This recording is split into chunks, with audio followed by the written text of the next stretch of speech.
Hey there, so I thought I would sit down in my living room today and talk about something a little bit different. What I've done so far on this channel, I think for like the vast majority of the videos have been family centric and parenting and, you know, baby stuff. So I wanted to talk about something different. Now, the subject that I want to tackle today is something that I am totally hijacking from another blogger, and her name is Laura Vanderkam, and she has a podcast and a blog and everything. She's awesome, definitely go check her out. And she's recently started posting this week about 100 dreams, and it's basically like the whole idea is it's a bucket list, right? It's like you come up with 100 things that you'd really like to do. And I came across this, I think she first mentioned it last week, and I'm no stranger to bucket lists. I'm totally like into that. I don't know, I like making lists and I like dreaming, so put the two together, kind of just makes sense. So I was thinking about it last week, and Jane was having a nap, and I just thought to myself like, oh, that'd be a really fun exercise, let's do this. And I didn't really think too deeply about it. But then the whole process just like threw me into this existential crisis, and I was like questioning everything in my life, and it's like it really destabilized my entire life situation in a good way, in a hard and rocky way. I'm like putting the pieces back together now, but it was so profound for me and like transformational that I thought that I would share it with you, even though it's such a like simple idea. But it had such a massive impact on me that I thought that maybe if you want to shake up things in your own life, you could try this out too. So as I mentioned, the idea is really simple. It's basically just making a bucket list of 100 things that you really want to do. Anything, like it could be career-wise, family-wise, travel, etc. Now, what I tried to do with these is I didn't want to put anything wishy-washy on my list. I didn't want to put something that like I couldn't answer for sure, yes or no, if I'd finished it. So nothing like get in shape. What does that mean? What does get in shape? How do I know when I'm in shape? So I put something more specific on like be able to do X amount of push-ups, curl-ups, whatever. So I tried to make my goals really clear so that things on this list I could like for sure, yes or no, know when to cross it off. So there's nothing about building habits on here, and yeah, it's all like super specific. So the categories I did professional, and you can do whichever categories make sense. So professional, health and food, travel and adventure, other personal and like educational type goals, family, children, and home. Those are my only categories. Now, I will share with you some of them, and I actually ended up with 107. It took me almost a week to get there though. I spent a while hovering around 50. Now, the reason I think this is such a good challenge is because once you get to about, if you're anything like me, I got to about 50 items, and I felt like I was just skimming the surface. I felt like I wasn't going very deep. My list was just kind of like standard bucket list stuff, like, I don't know, go to the Grand Canyon, go to Disneyland, whatever, just, you know, like things that most people would put on their lists because it sounds like a good idea or it seems like a good idea. But I didn't really start getting into the deeper stuff until I got to about 50. And that's when I started wondering, like, why can't I think of more things? What's going on? And then the deeper I went and the more I thought, the more it started making me realize that my dreams about what I want my life to be are so far removed from what my life actually is. And I started actually like cutting a bunch of things from my list that I just put on there because I don't know, it seemed like a good idea, but I didn't actually care. Like I had go to a ballet. That'd be cool, but I don't like, if I died before going to a ballet, that'd be okay. I wouldn't be too torn up about it. So I wanted to keep everything on my list really like, I really want to do this. Like if I died before getting a chance to do this, it would be like, that's a shame. But coming up with 100 of those is really complicated. And again, like I said, the further I went with it, the more I realized that man, I gotta, like, things need to change. I gotta get on this. Now I will share most of my list with you. I don't want to like say everything on this video, but I will share some of it. There's a couple that I'm like a little hesitant to share, just that like are a little bit more private goals, but I can share like the vast majority of things with you guys. And some of them are, yeah, some of them I just want to like keep for me for now. They still feel like a big stretch. But like some of my professional goals involve lots of piano ones. Like most of you know that I'm a piano teacher and I'm involved in that field. So I want to get my ARCT and the like credentials, and this is even further, I want to get my LRCM, and I would have to be like a very spectacular piano player to do that. That'd be a very long range goal, but a good goal nonetheless. I think it would be really cool to appear on TV and go on a cross-country music tour with a band. It could be my band, like my standard rock band, or it could just be me. And then I have YouTube subscriber goals. So my pianotv channel has about 60,000 subscribers right now. I want to get that to 100. And then in the future, maybe we can even push that to 1 million. That's another goal too. And then from there, I was starting to think more big picture. As I was building up this list, I realized that there's so many things I want to do that are like of a financial nature. So a lot of travel. You need to have money to travel. I want to be able to afford having children. I want to be able to pay for their education and things like that along with my husband. So I realized like, okay, well, I need to actually set some financial goals too. So one of my goals, like professional goals, is making 6 figures a year. And I thought that was a pretty ambitious. I've never made anything close to that. So that's another high bar for me. I think it would be really cool if I could eventually, and then there's some standard stuff too. Like I want to get a Sigma lens for video recording. That's another financial one, but that's a really easy thing. I don't know if like I died and that didn't happen, that it would be shattering, but it is something that I really want to do. So there's things on here like buy a baby grand piano. That's a really big one. And I probably want to buy a really nice one too. So that's another like financial thing. Own an amazing vegan restaurant.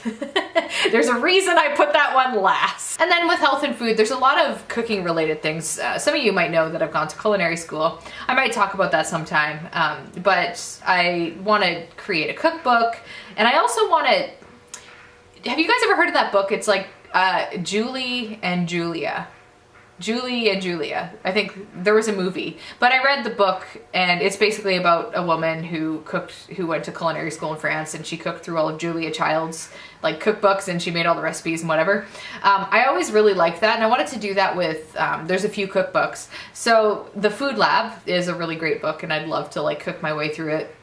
I'd love to veganize like a really classic baking book, as well as I have a book on my shelf, The Professional Chef. I'd love to just go through it and I think it would be a really fun like learning experience and a little bit of like food science project. And then there's like a few more specific things, like actually learn how to make good sourdough. I've like dabbled in sourdough, but I've never really, kept a sourdough starter alive for more than a month, as well as making like cultures. So I'd really like to make yogurt and things like that. And it'd be great to be able to make really cute and pretty cakes and cupcakes. I have an auntie who can make very beautiful baked goods, and I can make baked goods that taste good, but they don't like look that, it's just like a cupcake with some icing blobbed on top.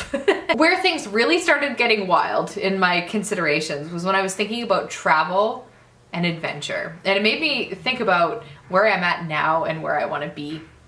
There are a lot of travel destinations I want to go to, but I realized one of the biggest unsettling things in my life is I'm not living in my dream location. And most of us probably aren't. Most of us are living where we grew up, or where our family is, or where it's convenient, or where we have employment.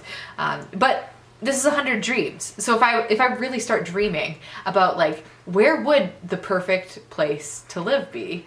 This is something that like really threw me off. I made a list. I drafted like, okay, the perfect place for me would be like really walkable. You wouldn't have to have a car. It would be friendly, good weather, blah, blah, blah. So I made a list of like, I think 15 different things. And first of all, nowhere that I know of fit that criteria. Second of all, I haven't been to a lot of places, so it made me realize like I want to travel around and see if I can find like the perfect place, the place I really want to be. Because I'm living in a small town right now, and it's great, and it's close to family, and there's a lot of things that I love about it, but the more I thought about it, it made me realize, if this isn't my forever home, where is? What am I doing with my life? And a lot of my travel ideas involve more like long-term stays. And I'm not sure how like I would coordinate that with the family, but want to have my cake and eat it too, and I'm dreaming big, so I might as well just like go all the way. So that would involve things like, instead of, you know, going to New York for a week, go to New York for a summer, or, you know, that kind of travel. Instead of going to Portland, it's, you know, spend a few months traveling up the West Coast. That's the kind of travel, oh, there goes my Instant Pot. That's the kind of, I'm cooking lentils. That's the kind of travel that I'm attracted to, more like long-term stuff as opposed to short-term stuff. I'm not really as into quick trips, though those can be fun too. And then like there are quick trips on my list. Like I'd really like to go on a romantic getaway to Paris with Michael. We've been to Paris. We were only there for 2 days though, and I'd really like to just hang out there a little bit longer with him. I thought it would be really cool to go on an awesome summer trip for every year of our children's lives. No, not every year of their lives, every year of their childhood until they're 18.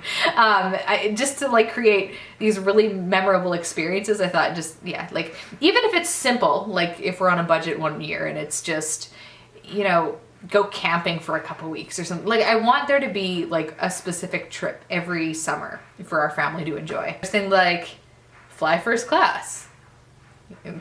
I've always wanted to fly first class, but I've never been able to, and I've never been one of those lucky people who got upgraded. I want to put up a picture map and mark off travel locations. I know that's like a really stereotypical one, and it's not that I want to like catch them all, like collect all the countries or anything, but I would love to see, like, I think, oh yeah, I put down 25 countries. I thought 25 was reasonable. That's like a fair amount, but it's not like I'm constantly traveling and it's intense. And then yeah, just some of like other, like I have book writing goals. I'd love to write a fiction. I've done NaNoWriMo before, and I'm not very good at writing fiction, but I'd love to actually like do something like that. I'd love to write a music book. I'd love to write a nonfiction book. Yeah, other things like that. I think it would be really cool to attend birth as opposed to just being the one giving birth. That would be a really cool experience too. Unplug for an entire month and just like completely go off the grid. That would be really fun. And maybe when I'm old, I can write an autobiography if I do interesting things with my life. A lot of my final category, family and children and home. These are more like benign things. Like, okay, so some of them are deep, like create holiday traditions. So say for example at Christmas there's like a specific meal. So there's Christmas food that I grew up eating and I want to like keep that consistent, keep it a tradition. And then obviously things like opening presents and it'd be fun to make gingerbread houses and carving pumpkins at Halloween, just have family traditions like that. But then I also have like buy a vegan pea coat or like a non-wool pea coat. So some of them are a little like less deep. Host a murder mystery dinner. That's something I've always wanted to do. I love like drama things, and I just think that'd be really fun. Throw a themed party. I remember, what was that white trash movie? Michael, in the early 2000s there was a movie about two guys and it was very white trash and it was like documentary style. I don't remember what movie that's called. But one of my friends had a themed party around that and it was really fun. That was a long, sorry about that. Buy a nice big piece of art, create a babysitter portfolio so Michael and I can actually like go on dates, stuff like that. So anyway, coming up with the first 50 was easy. Coming up with the second 50 really made me feel like I was like unearthing the depths of my soul. And now I feel like I have a list that, I don't know, just like, I feel like just sparked up because of it. And I want to print it off and put it somewhere and look at it a lot. And if I could even accomplish like half of what I have on this list, I will think that I've lived a really, really exciting life. But the biggest ones for me right now that are kind of like throwing me way off into outer space, I'm not sure where to go with this, is finding the perfect place and family planning things. So that's kind of, those are my big crossroads decision points right now. But it was a really fun exercise despite how destabilizing it. I think I might try to convince my husband to do it as well. It'd be really fun to compare notes. He probably will not do it.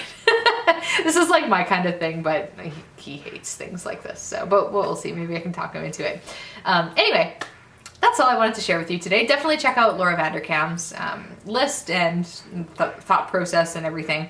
And thank you if you watched this at all, for sticking with me, and maybe it gave you something to think about. All right, I will catch you guys later.